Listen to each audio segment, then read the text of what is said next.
कि इस सदी में पाकिस्तान दुनिया का पहला ऐसा वाहिद मुल्क होगा जो एटम बम का अटैक करेगा। प्रोफेसर जियांग जो है, यानी पूरा नाम जियांग ज़्यूकिन, कनाडा के शिक्षाविद भी हैं, अपनी भविष्यवाणियों के लिए जाने जाते हैं, प्रेडिक्शंस के लिए जाने जाते हैं। उनका मानना है कि किसी टकराव की परिस्थिति में पाकिस्तान सबसे पहले एटम बम का इस्तेमाल कर सकता है। और सवाल किया गया कि एटम बमों का इस्तेमाल करने वाला पहला देश इस सदी में कौन सा हो सकता है। इस पर उन्होंने कहा कि पाकिस्तान वो वाहिद मुल्क हो सकता है जिसके सबसे पहले एटम बम्स का इस्तेमाल करने की पॉसिबिलिटी है। लेकिन पाकिस्तान के पास वो चीज है जो पूरी दुनिया को उसे गंभीरता से लेने के लिए मजबूर करती है। तो वो चीज क्या है? वो है परमाणु हथियार। आज पाकिस्तान दुनिया के सबसे तेजी से बढ़ती परमाणु ताकतों में गिना जाता है। अनुमान है कि उसके पास 160 से ज्यादा न्यूक्लियर वॉरहेड्स हैं। यह संख्या भारत के लगभग बराबर है और कई यूरोपीय परमाणु देशों से ज्यादा है। लेकिन असली चिंता सिर्फ हथियारों की संख्या नहीं है, असली चिंता है पाकिस्तान की फर्स्ट यूज डॉक्ट्रिन। इसका मतलब है कि अगर पाकिस्तान को लगे कि पारंपरिक युद्ध में कोई भी देश उसे हरा सकता है तो वो पहले परमाणु हथियार इस्तेमाल कर सकता है। भारत पाकिस्तान के बीच हर तनाव पूरी दुनिया को इसीलिए डराता है। ईरान और अमेरिका की वॉर चल रही थी तो उस दौरान में एक शख्स जिसके वीडियो बड़े फेमस हो रहे थे वो थे प्रोफेसर जियांग, जो कि चाइना के हैं।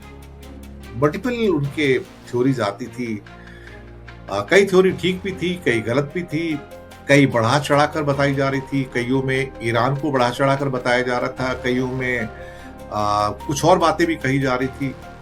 पर एक बात थी कि वो प्रोफेसर जियांग के जो वीडियोस थे वो बड़े पॉपुलर हो रहे थे एक्चुअली यूट्यूब पर, और जम के पॉपुलर हो रहे थे, इसमें कोई शक वाली बात नहीं है। लेकिन अचानक उनका एक और वीडियो आता है, और ये वीडियो आता है और वो क्या कहते हैं ये आपको बताना जरूरी है कि इस सदी में पाकिस्तान दुनिया का पहला ऐसा वाहिद मुल्क होगा जो एटम बम का अटैक करेगा। प्रोफेसर जियांग जो है, यानी पूरा नाम जियांग ज़्यूकिन, कनाडा के शिक्षाविद भी हैं, अपनी भविष्यवाणियों के लिए जाने जाते हैं, प्रेडिक्शंस के लिए जाने जाते हैं। उनका मानना है कि किसी टकराव की परिस्थिति में पाकिस्तान सबसे पहले एटम बम का इस्तेमाल कर सकता है। प्रोफेसर जियांग एक यूट्यूबर है इंडिया के काफी फेमस, राज शामानी, उनके साथ एक बातचीत कर रहे थे और सवाल किया गया कि एटम बमों का इस्तेमाल करने वाला पहला देश इस सदी में कौन सा हो सकता है। इस पर उन्होंने कहा कि पाकिस्तान वो वाहिद मुल्क हो सकता है जिसके सबसे पहले एटम बम्स का इस्तेमाल करने की पॉसिबिलिटी है। और उनका कहना है कि पाकिस्तान में डिस्टेबलाइजेशन और इंडिया के सामने उसकी कमजोरी एटम बम का इस्तेमाल करने की वजह बन सकती है। हालांकि बाद में प्रोफेसर जियांग का कहना था कि मैं पर्सनली ये नहीं मानता कि हमारी जिंदगी में कभी भी एटम बम का इस्तेमाल होगा या होना चाहिए, क्योंकि एटम बम के खिलाफ एक टैबू है कि मतलब इसका इस्तेमाल नहीं करना है। ये सिर्फ एक डेटरेंट है, आप इसका इस्तेमाल नहीं करेंगे, कोई भी मुल्क इसका इस्तेमाल नहीं करेगा। लेकिन फिर भी कहते हैं मुझे अगर अंदाजा लगाना हो कि कौन सा ऐसा मुल्क है जो सबसे पहले एटम बम का इस्तेमाल करेगा तो वो भारत या पाकिस्तान में से कोई एक होगा, कि दोनों कंट्रीज में से वो कोई एक होगा, और जो एक होगा वो पाकिस्तान होगा, वो इंडिया नहीं होगा। उसका जो मैंने कुछ दिन पहले ये भी कहा था और बताया था आपको कि इंडिया की नो फर्स्ट यूज ट्रीटी है अपने आप के साथ में। India is a signatory to the, यानी कि भारत ही कहता है कि मैं कभी भी पहली बार एटम बम का इस्तेमाल नहीं करूंगा, लेकिन अगर मेरे ऊपर एटम बम का इस्तेमाल हो गया तो फिर मैं छोड़ूंगा नहीं। उसके बाद अच्छा, पाकिस्तान ने कभी ये नहीं कहा, पाकिस्तान इस बात का सिग्नेटरी नहीं है कि वो पहले एटम बम का इस्तेमाल नहीं करेगा। पाकिस्तान कहता है कि अगर हमें जरूरत पड़ गई और हमें लगा कि हमारा मुल्क खतरे में है तो हम एटम बम का इस्तेमाल करेंगे। ये उनका न्यूक्लियर डॉक्ट्रिन है। अब प्रोफेसर जियांग कहते हैं कि पाकिस्तान के पहले एटम बम चलाने का जो उनका एक प्रेडिक्शन है वो हो सकता है कि पाकिस्तान की कुछ कमजोरियों के साथ या डिस्टेबलाइजेशन के साथ जुड़ा हुआ है। जियांग का कहना है कि अगर एटम बम का इस्तेमाल हुआ तो सबसे ज्यादा जो पॉसिबिलिटी है इंडिया और पाकिस्तान के बीच में ही होगी, और पाकिस्तान की ओर से भारत पर पहले एटम बम चलेगा। इंडिया की नो फर्स्ट यूज की घोषित नीति है पॉलिसी है। पाकिस्तान की ऐसी कोई पॉलिसी नहीं है कि जिसको कहा जाए नो फर्स्ट यूज। सिप्री की रिपोर्ट के मुताबिक भारत के पास करीब 190 एटम बम है, पाकिस्तान के पास करीब 170-180 बम है। अब इतने बम तो पूरे दोनों मुल्कों को बर्बाद करने के लिए काफी है। अब एक सिप्री की रिपोर्ट और भी आई थी कि इंडिया ने 12 एटम बम को तैनात भी कर दिया है। पाकिस्तान का कहना है कि उन्होंने अभी तक कभी भी कोई भी एटम बम तैनात नहीं किया है, हालांकि टकराव हुए हैं। लेकिन हमने हिरोशिमा को देखा, हमने नागासाकी को देखा, हमने सब कुछ देखा। लेकिन कहीं ना कहीं ये जो अभी राज शमानी के पॉडकास्ट के अंदर जो चीजें निकल कर आई, इसमें चौंकाने वाला जो एनालिसिस है उसने मुझे भी चौंका दिया कि भाई अल्टीमेटली ये पाकिस्तान के ऊपर कैसे पहुंच गए जियान। ये तो चाइनीज हैं और चाइनीज तो पाकिस्तानियों को अच्छे ढंग से पढ़ सकते हैं, उनके आपस में बड़े अच्छी रिलेशनशिप भी है उनकी। उनका कहना है कि हालांकि एक टैबू तो है ये, और कोई भी कंट्री एटम बम यूज करेगा उसकी पॉसिबिलिटी इट्स ऑलमोस्ट जीरो, लेकिन मजबूरी के अंदर अगर कभी कोई कंट्री होगा तो वो पाकिस्तान होगा। अब इसने एक जनता के बीच में एक नई बहस छेड़ दी है। ये बहस हिंदुस्तान में भी है, बहस दुनिया के मुल्कों में है, ये बहस पाकिस्तान के अंदर भी इस वक्त चल रही है कि क्या वास्तव में पाकिस्तान वो मुल्क होगा प्रोफेसर जियान के मुताबिक जो चाइनीज है। और अगर पाकिस्तान सिर्फ एक कमजोर अर्थव्यवस्था वाला देश होता तो शायद दुनिया उसे इतनी अहमियत नहीं देती। लेकिन पाकिस्तान के पास वो चीज है जो पूरी दुनिया को उसे गंभीरता से लेने के लिए मजबूर करती है। और वो चीज क्या है? वो है परमाणु हथियार। आज पाकिस्तान दुनिया के सबसे तेजी से बढ़ती परमाणु ताकतों में गिना जाता है। अनुमान है कि उसके पास 160 से ज्यादा न्यूक्लियर वॉरहेड्स हैं। यह संख्या भारत के लगभग बराबर है और कई यूरोपीय परमाणु देशों से ज्यादा है। लेकिन असली चिंता सिर्फ हथियारों की संख्या नहीं, असली चिंता है पाकिस्तान की फर्स्ट यूज डॉक्ट्रिन। इसका मतलब है कि अगर पाकिस्तान को लगे कि पारंपरिक युद्ध में कोई भी देश उसे हरा सकता है तो वो पहले परमाणु हथियार इस्तेमाल कर सकता है। भारत पाकिस्तान के बीच हर तनाव पूरी दुनिया को इसीलिए डराता है। अमेरिका और पश्चिमी देशों के लिए सबसे बड़ा डर यह है कि अगर पाकिस्तान में राजनीतिक अस्थिरता बहुत ज्यादा बढ़ गई, परमाणु हथियारों की सुरक्षा खतरे में पड़ सकती है। इसलिए वॉशिंगटन पाकिस्तान से नाराज होने के बावजूद उससे रिश्ता नहीं तोड़ता। पाकिस्तान का परमाणु इतिहास भी खतरे से भरा रहा। एक्यू खान नेटवर्क ने उत्तर कोरिया, ईरान और लीबिया तक परमाणु तकनीक पहुंचाई थी। इसे इतिहास का सबसे बड़ा न्यूक्लियर प्रोलिफरेशन नेटवर्क माना जाता था। इसके बावजूद पाकिस्तान पूरी तरीके से अलग थलग नहीं पड़ा, क्योंकि दुनिया जानती थी कि एक परमाणु शक्ति को नजरअंदाज करना संभव नहीं है। यही पाकिस्तान की सबसे बड़ी रणनीतिक ताकत है। उसकी अर्थव्यवस्था कमजोर हो सकती है, लेकिन उसके परमाणु हथियार उसे टू इंपॉर्टेंट को इग्नोर बना देते। अगर आज किसी एक देश ने पाकिस्तान पर सबसे बड़ा दांव लगाया है तो वो है चीन, और इस रिश्ते का सबसे बड़ा प्रतीक है सीपेक यानी चाइना पाकिस्तान इकोनॉमिक कॉरिडोर। चीन ने पाकिस्तान में $60 अरब से ज्यादा का निवेश किया। इसका उद्देश्य सिर्फ सड़कें या बिजली परियोजनाएं बनाना नहीं है। असली उद्देश्य है चीन को सीधे सीधे अरब सागर तक पहुंचा देना। चीन का ज्यादातर तेल मलक्का स्ट्रेट से होकर गुजरता है। ये समुद्री रास्ता अमेरिका की नौसेना के प्रभाव में। अगर कभी अमेरिका चीन युद्ध जैसी स्थिति बनी तो अमेरिका इस रास्ते को ब्लॉक कर देगा। इसलिए चीन को एक वैकल्पिक रास्ता बनाना ही है। पाकिस्तान ने उसे वही रास्ता दे दिया। सीपेक के जरिए पाकिस्तान का शिनजियांग प्रांत सीधे सीधे ग्वादर पोर्ट से जुड़ जाता है। इसका मतलब चीन अब हिंद महासागर तक पहुंच सकता है आराम से। यही वजह है कि भारत और अमेरिका दोनों सीपेक को सिर्फ आर्थिक परियोजना नहीं मानते हैं, बल्कि रणनीतिक चुनौती भी मानते हैं। भारत की सबसे बड़ी आपत्ति यह है कि सीपेक गिलगिट बाल्टिस्तान से होकर गुजरता है, जिसे भारत अपना हिस्सा मानता है। वहीं अमेरिका को डर है कि भविष्य में ग्वादर पोर्ट चीन के नौसैनिक बेस में बदल सकता है। अगर ऐसा हुआ, हिंद महासागर में चीन की मौजूदगी बहुत मजबूत हो जाएगी। लेकिन पाकिस्तान के लिए सीपेक सिर्फ पैसा नहीं है, यह उसकी रणनीतिक ताकत है। अब पाकिस्तान अमेरिका और चीन दोनों के बीच संतुलन बनाकर फायदा उठा सकता है। यही वजह है कि पाकिस्तान खुद को सिर्फ दक्षिण एशिया का देश नहीं, बल्कि चीन की वैश्विक रणनीति का एक अहम हिस्सा मानता है। अमेरिका और पाकिस्तान का रिश्ता दुनिया के सबसे जटिल रिश्तों में गिना जाता है। दोनों देशों ने एक दूसरे का इस्तेमाल भी खूब किया और एक दूसरे पर भरोसा भी कभी पूरी तरह से नहीं कर पाए। शीत युद्ध के दौरान, कोल्ड वॉर जब हो रहा था, पाकिस्तान अमेरिका का करीबी सहयोगी था।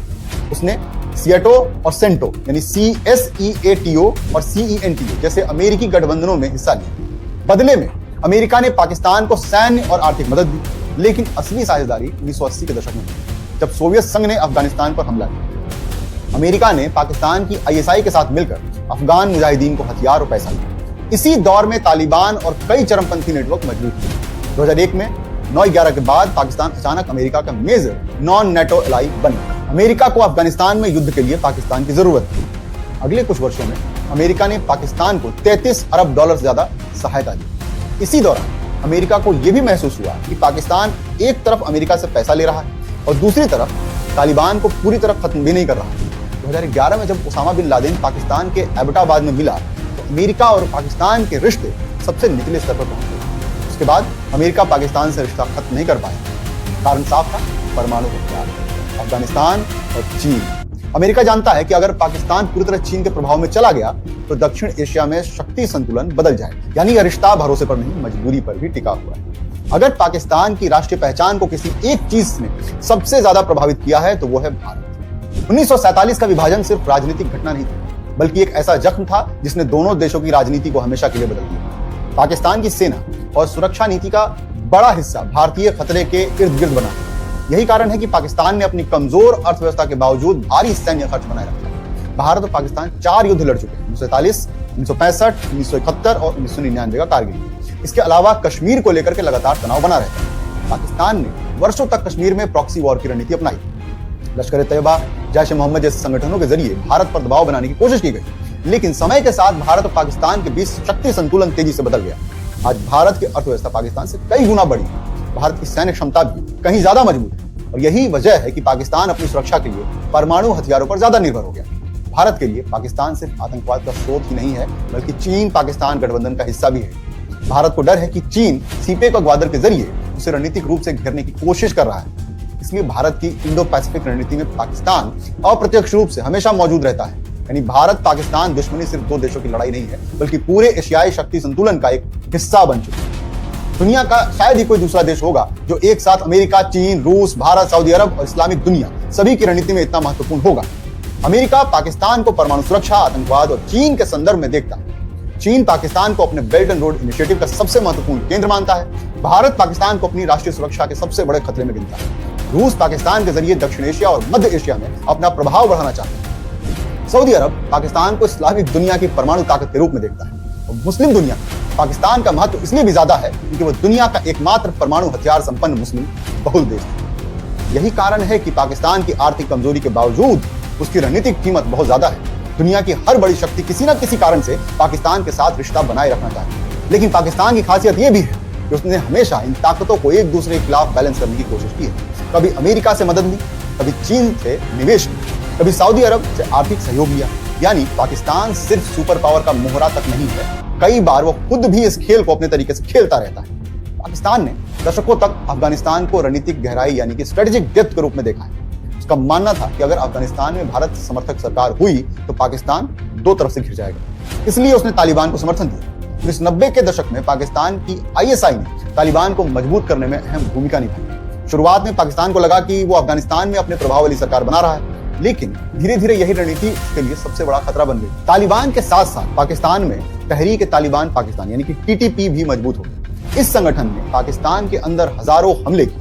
पिछले 2 दशकों में आतंकवाद में 70,000 से ज्यादा पाकिस्तानी मारे गए। यानी पाकिस्तान जिस आतंकवादी नेटवर्क को रणनीतिक संपत्ति समझता था, वही उसके लिए अंदरूनी खतरा भी बन गया। अफगानिस्तान में अमेरिका की वापसी और फिर वापसी के बाद तालिबान की सत्ता में वापसी ने पाकिस्तान को एक अजीब स्थिति में डाल दिया। एक तरफ तालिबान पाकिस्तान के लिए उपयोगी है, दूसरी तरफ वही तालिबान पाकिस्तान विरोधी संगठनों को भी जगह देते हैं। आज पाकिस्तान को एहसास हो रहा होगा कि प्रॉक्सी वॉर की रणनीति लंबे समय में खुद उसके लिए विनाशकारी साबित हुई, लेकिन अब बहुत देर हो चुकी है। पाकिस्तान और सऊदी अरब का रिश्ता सिर्फ धार्मिक नहीं है, बल्कि रणनीतिक और आर्थिक भी है। दशकों से सऊदी अरब पाकिस्तान को आर्थिक मदद देता रहा है। बदले में पाकिस्तान की सेना खाड़ी देशों की सुरक्षा का हिस्सा है।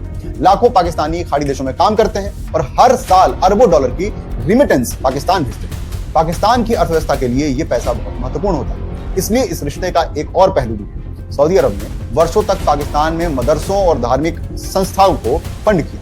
इससे पाकिस्तान में कट्टरपंथी विचारधाराओं का प्रभाव बढ़ा। बाद में यही कट्टरपंथ पाकिस्तान के लिए अंदरूनी समस्या बन गया। सऊदी अरब पाकिस्तान को इस्लामिक बॉम्ब के रूप में देखता है, क्योंकि पाकिस्तान दुनिया का एकमात्र मुस्लिम बहुल देश है जिसे मैंने पहले बताया कि इसके पास परमाणु शक्ति है। यही कारण है कि खाड़ी देशों के लिए पाकिस्तान सिर्फ एक साझेदार नहीं बल्कि रणनीतिक सुरक्षा कवच जैसा भी है। यानी पाकिस्तान का महत्व सिर्फ दक्षिण एशिया तक सीमित नहीं है, इसका पूरा प्रभाव इस्लामिक दुनिया में दिखता है। आज पाकिस्तान एक ऐसे मोड़ पर खड़ा है जहां उसके सामने दो बड़े रास्ते दिखते हैं। पहला रास्ता पूरी तरीके से चीन के प्रभाव में जाना। अगर पाकिस्तान चीन के साथ और गहराई से जुड़ता है तो ग्वादर पर चीन नौसैनिक मौजूदगी बढ़ती है और पाकिस्तान अमेरिका प्रभाव से दूर हो जाता है तो दक्षिण एशिया में शक्ति संतुलन पूरी तरीके से बदल जाएगा। ये अमेरिका और भारत दोनों के लिए बड़ी रणनीतिक चुनौती होगी। दूसरा रास्ता भारत के साथ किसी स्थायी समझौते की कोशिश। अगर दोनों देशों के बीच व्यापार बढ़े, सीमा तनाव कम हो और कश्मीर को लेकर हिंसा घटे तो दक्षिण एशिया की पूरी अर्थव्यवस्था बदल सकती है, क्योंकि देखने में नहीं लगता कैसा संभव है। पाकिस्तान अपनी ऊर्जा सैन्य प्रतिस्पर्धा के बजाय शिक्षा, उद्योग और इंफ्रास्ट्रक्चर पर खर्च कर सकता है, लेकिन ये रास्ता आसान नहीं है क्योंकि पाकिस्तान की राजनीति और सेना लंबे समय से भारतीय खतरे के इर्द गिर्द ही बनी हुई है। अगर भारत के साथ तनाव कम हो गया तो पाकिस्तान की सैन्य संरचना और उसकी राजनीतिक भूमिका पर भी असर पड़ेगा। इसीलिए जो विशेषज्ञ ये मानते हैं कि निकट भविष्य में पाकिस्तान पूरी तरीके से किसी एक दिशा में नहीं जाएगा। वो अमेरिका, चीन, खाड़ी के देश और अपनी क्षेत्रीय राजनीति के बीच संतुलन बनाकर चलने की कोशिश करता रहेगा। पाकिस्तान विरोधाभासों का देश है, आर्थिक रूप से कमजोर लेकिन रणनीतिक रूप से बेहद शक्तिशाली है, राजनीतिक रूप से अस्थिर है लेकिन वैश्विक राजनीति में केंद्र में है। उसकी सबसे बड़ी ताकत उसकी लोकेशन है। उसके परमाणु हथियार उसे अनदेखा करना असंभव बनाते हैं। चीन के लिए वो हिंद महासागर का रास्ता है, अमेरिका के लिए परमाणु सुरक्षा और आतंकवाद से जुड़ा सवाल है, भारत के लिए सुरक्षा की चुनौती और इस्लामिक देश के लिए प्रतीक है। और यही कारण है कि पाकिस्तान बार बार संकटों में फंसने के बावजूद वैश्विक राजनीति में महत्वपूर्ण बना रहता है। असल में पाकिस्तान की सबसे बड़ी ताकत उसकी इंडिस्पेंसिबिलिटी है, यानी दुनिया उसे छोड़ नहीं सकती, लेकिन यही उसकी सबसे बड़ी कमजोरी भी है। क्योंकि जब कोई देश टू इंपॉर्टेंट टू फेल बन जाता है तो कई बार वो अपनी गलतियों की पूरी कीमत कभी नहीं चुकाता। और शायद यही वजह है कि पाकिस्तान आने वाले दशकों में भी दुनिया की हर सुपर पावर की रणनीति का हिस्सा बना रहेगा, क्योंकि इस जियोपॉलिटिकल शतरंज में पाकिस्तान ऐसा खिलाड़ी है जिसे कोई भी नजरअंदाज नहीं कर सकता।